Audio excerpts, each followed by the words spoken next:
माझ्या महाराष्ट्रातील शूद्र लोकांनो, SC ST OBC आणि मायनॉरिटीच्या लोकांनो, तसेच भारतातील SC ST OBC शूद्र लोकांनो, मायनॉरिटीच्या, त्यानंतर माझे प्रेरणास्थान डॉक्टर मामा देशमुख, ज्यांची पुनर्जन्म झालेला आहे, वयाच्या 30-35व्या वर्षी, म्हणजे 50 वर्ष तर झालेलीच आहेत. त्यांची जिवंतपणी त्यांनी मयत काढलेली होती. अजूनही ते जिवंत आहेत आणि त्यांनी मला आशीर्वाद दिलेला आहे, दादा तू क्रांती करणार. त्यानंतर जगातील जे मानवतावादी आहेत, ज्यांची प्रगती सायन्स आणि मॅथमॅटिक्सने होते, तसे लोक. त्यानंतर इंडिया अलायन्सचे सगळे पक्ष आणि माझे मित्र जे काही आहेत, ॲडव्होकेट प्राचा साहेब, ॲडव्होकेट मलिक साहेब, भानू पत्रापजी, त्यानंतर राजेंद्रपाल गौतमजी ॲडव्होकेट, डॉक्टर रतनलालजी, डॉक्टर मंडल साहेब आणि जेवढे काही माझे आहेत, आणि माझे मोठे बंधू ADR साहेब.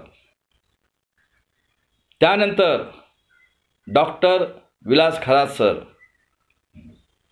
त्यानंतर जेवढे काही माझे मित्रमंडळी आहेत, सर्वांना मी सांगू इच्छितो, आज बघा दादांनो, आजची जी परिस्थिती आहे आणि हे जे आतंकी, कातील, खुनी लोक जे आलेले आहेत, ज्यांनी आमच्या देशात महामानव दोनच झालेले आहेत, एक भगवान गौतम बुद्ध आणि दुसरे विश्वरत्न डॉक्टर बाबासाहेब आंबेडकर, यांना मानवतावादी म्हणतात.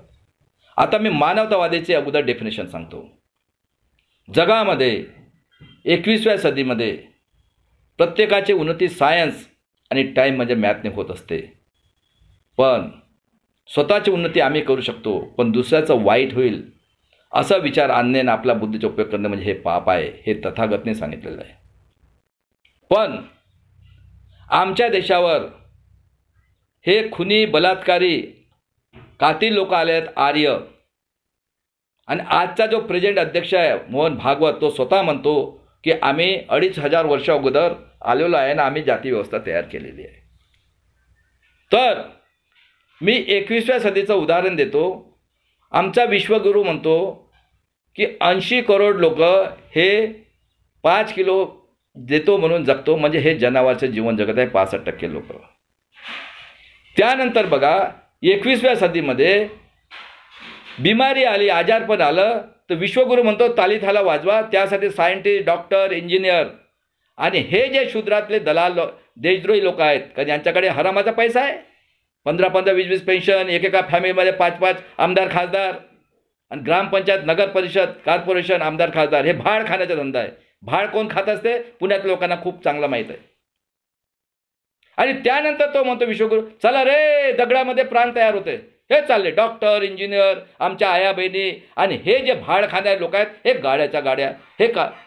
कारण हे जे आतंकी, बलात्कारी, खुनी लोक आले आहेत, तो बाप आहे, तो बॅचलर आले.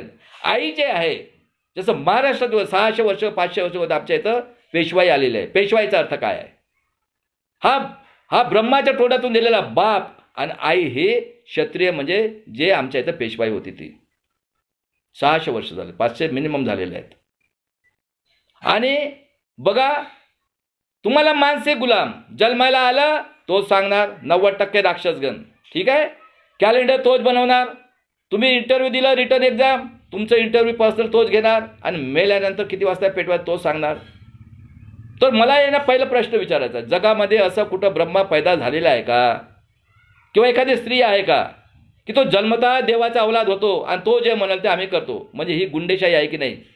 अरे हिटलर होता, तो तरी कमीत कमी त्यांनी 50 वर्ष हे केलं, त्यांनी पैशाला हे केलं. आज या भागवत जो सांगतो आहे त्याच्याप्रमाणे 2500 वर्ष झालेले आहेत.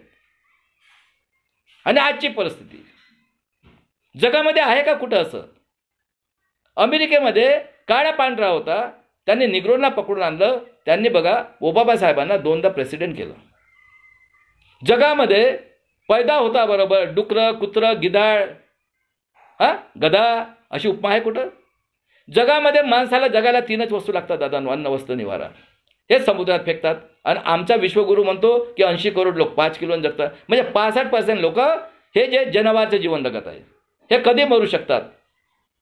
आणि त्यानंतर बघा, बाबासाहेबांनी 32 डिग्र्या घेतल्या, 4 PhD, आणि जो हजारो वर्षानंतर एवढा मोठा टॅलेंट आहे, जग त्याचा नॉलेजने पुढे गेलेला आहे, आणि त्यांनी आम्हाला स्वाभिमानाने दिलेला एकमतचा अधिकार तो यांनी UA पॅक केलेला आहे. शिक्षण गेलं, नोकरी गेली, आणि बघा काय पोलीसवाल्याला पाव कोणालाही पकडून मारा हरामखोरांना. आणि बघा काय चाललंय. आता मी मागचा सांगतो.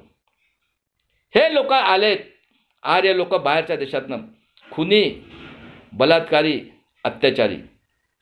काय केलं याने? मौर्य राजा दाव्याचे याने पुष्पशृंगने कपटाने त्याचं खून केलं. तथागत गौतम बुद्ध म्हणजे मानवतावादी होता, त्यावेळी बुद्ध धर्म होतं. आम्ही किती प्रगत होतो त्याचं मी कितीतरी उदाहरण दिलेले आहेत. त्यांनी जे बुद्धाचे प्रसारक होते त्यांना मारलं, शरामध्ये टाकलं, कारण आपला देश अफगाणिस्तानपर्यंत होता आणि ते पडून गेलेत बिचारे ढाकाचा पायी. जापान, त्यानंतर चीन, श्रीलंका, नेपाळ. आणि काय केले यांनी? डोकं लढवलं. कारण एकीकडे 10 लोक, एकीकडे 90 लोक, तर 10 लोकांवर त्याच्या मारून खाऊ आपण त्याला, त्याची हिंमत होईल का? आणि यांनी एक काल्पनिक बनवलं, मनुस्मृती, त्याला जाती व्यवस्था म्हणतात. काय? ब्रह्माच्या टोनातून ब्राह्मण, छातीतनं क्षत्रिय, वैश्य बिंबितनं, आणि शूद्र आमच्या 6-6.5 हजार जाती, म्हणजे शूद्र जवळपास 90% लोक. आणि काय सांगितलं? तुम्ही शिक्षण शिकायचं नाही, तुम्ही जनावरासारखी मेहनत करा. आणि आपल्या आया बहिणी, कारण हे सांडे आलेले आहेत, हे बॅचलर आलेले आहेत, ते पाहिजे का नाही? बरोबर आहे. आजची परिस्थिती बघा, आजची परिस्थितीशी मी तुलना करतो आणि संविधान आहे का तेही सांगतो मी.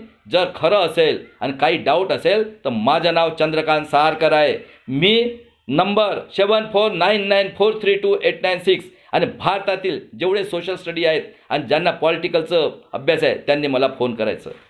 पुढच्या मी व्हिडिओमध्ये सांगतो.